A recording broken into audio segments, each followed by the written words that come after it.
For many Americans, the United Kingdom exists in the imagination as something out of a movie. The old stone streets, the rolling green hills, the red buses gliding through rainy London nights. You picture polite conversations in cafes, cozy pubs with laughter spilling from the doorway, and neighborhoods where history lives in every brick. It feels like a place where life might finally slow down, where charm replaces chaos and tradition replaces constant change. You imagine working less, walking more, and finding beauty in the ordinary. The idea of living somewhere so cultured and calm feels like the perfect antidote to America's noise. You tell yourself, this is the reset I need. You plan your move believing the UK is just America with an accent. Same language, same humor, just older, wiser, maybe a little colder. But the moment you arrive, you sense something different in the air. The sky feels heavier. The people move quietly, efficiently, but without hurry. And the city, though beautiful, feels guarded, like it's watching you before it decides if you belong. That's when you realize the UK isn't just another version of home. It's another world entirely, one that doesn't care how you imagine it, only how you adapt to it. The first shock doesn't come from culture, it comes from cost. The UK, and especially London, tests your wallet before it tests your patience.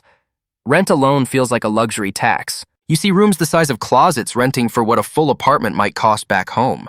Groceries are smaller, utilities higher, and heating in the winter can feel like a gamble between warmth and your bank balance. And when you finally step outside to breathe, the gray sky seems endless, a permanent backdrop to the sound of rain. You tell yourself it's temporary, that the novelty will outweigh the gloom. But the reality of British life sets in quietly, like fog creeping through the streets. It's not about glamour or grandeur, it's about endurance. You start to understand why Brits talk so much about the weather.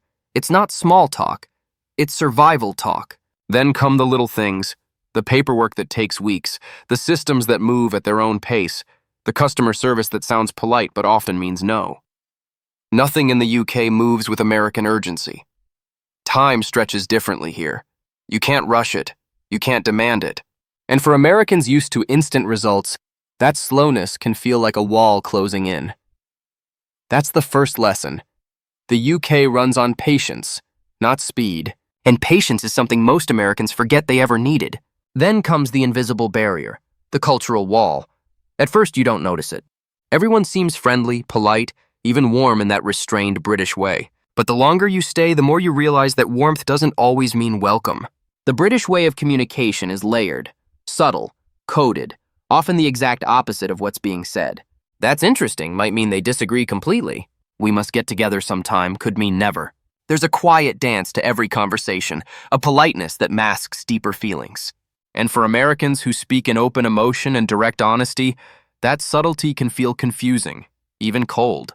You start to crave the straightforwardness of home, the way people in America will tell you exactly how they feel, for better or worse. Here, people value composure over expression. They don't raise their voices, even when frustrated. They cue for everything. They apologize for things that aren't their fault. And while it's endearing at first, it can also feel suffocating, like everyone's wearing invisible armor. You laugh too loud in a cafe and suddenly feel out of place. You overshare in a conversation and see the polite smiles freeze. That's when it clicks. The British don't show themselves easily. They protect their emotions like something sacred. Friendship here isn't fast. It's earned. It's built through shared routines, quiet moments, and trust that forms slowly, like tea steeping in the cup. It can take months, even years, but when it happens, it's real. Still, until that day comes, the silence feels heavy. You're surrounded by people. Yet somehow, you've never felt more alone. When it comes to work, Americans arrive expecting a calmer system, the promise of better balance. But what they find is a country that works just as hard, only with less noise. In the UK, ambition doesn't shout, it whispers. People work long hours, commute through cold rain, and return home drained. But they don't talk about it. They don't glorify struggle. They simply get on with it, quietly, consistently, without complaint. You'll rarely hear a Brit brag about their job title or salary. It's considered rude, even tacky. Yet beneath that modest surface, the same pressures exist. The bills, the rent, the quiet exhaustion of keeping up. It's the same grind, just dressed in understatement. You start realizing that the British stiff upper lip isn't just a stereotype, it's survival. It's how people get through the endless gray days and the slow-moving systems. And for Americans used to loud ambition, that silence feels eerie. Back home, you can feel the competition in every conversation. Here, it's invisible, but it's still there. You see it in the long queues at the train station, the crowded tube rides, the tired eyes of coworkers who never complain but never seem content either. You came to the UK, chasing balance, but the truth is, it's not easier here. It's just quieter. The work-life trap exists on both sides of the ocean. The only difference is that in the UK, everyone endures it with grace and a cup of tea. Then comes the silence, not the peaceful kind, the kind that lingers, heavy and strange, after the excitement of a new life wears off. You walk through streets that feel both alive and empty at once. Crowds everywhere, voices all around, but somehow nobody really sees you. The British way of life is quiet, respectful, restrained. People mind their business, sometimes too well. They'll smile at you, hold the door, make polite conversation, and vanish into their routines before you can ask for their name. It's not unkindness, it's privacy, a deeply ingrained cultural code.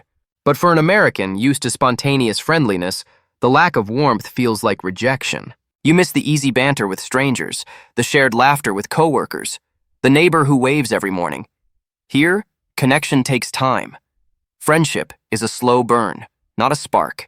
You might see the same people at work for months before anyone asks you about your weekend. Even then, it's brief, cautious, polite. You start spending more evenings alone, scrolling through old photos, missing things you never thought you'd miss. The noise, the energy, even the chaos of home. You realize that in the UK, loneliness doesn't always mean isolation. It means existing beside people, not with them. It means learning that belonging here is something you have to earn, patiently, quietly, through shared silence and subtle trust. And when it finally happens, when someone calls you mate, when you're invited into a real British home, it feels different, deeper, more permanent. Because in this country, friendship isn't casual, it's sacred. But getting there can feel like walking through fog, waiting for the warmth to appear. Over time, you start to see the beauty hidden beneath the gray. You begin to understand why people love this place. Not because it's glamorous, but because it's real. The UK teaches you how to slow down, how to sit with quiet moments, how to appreciate life without needing to fill every silence. The pace that once frustrated you now feels comforting. The rain that once depressed you now feels cleansing. You start to find rhythm in routine. The morning walk to the corner shop, the smell of toast and tea, the calm steadiness of days that look the same but somehow feel different. The UK doesn't give you excitement, it gives you grounding. It forces you to let go of that American obsession with doing more, earning more, being more. Here, success isn't shouted. It's lived quietly. People work hard, but they also stop. They make time for rest, for family, for a pint with friends after work. They complain about the weather, but never stop talking about it. Because it's not really about the rain. It's about the shared experience of enduring it together. Slowly, you stop comparing everything to home. You stop expecting the UK to entertain you. Instead, you start noticing things that would have slipped by before. The kindness behind a dry British joke, the beauty of old buildings standing through centuries, the way people endure, adapt, and carry on. You realize that maybe the point of living here isn't to chase joy, it's to understand it when it comes quietly. That's the lesson the UK gives you. Life doesn't need to be loud to be meaningful. So what's the harsh reality of moving to the UK? It's that the dream you had before you arrived will die, and in its place, something better will grow. The UK won't dazzle you every day, and it won't make you feel special. It will humble you. It will test your patience, your resilience, and your ability to adapt. It will teach you that beauty isn't always bright. Sometimes it's gray, quiet, and wet.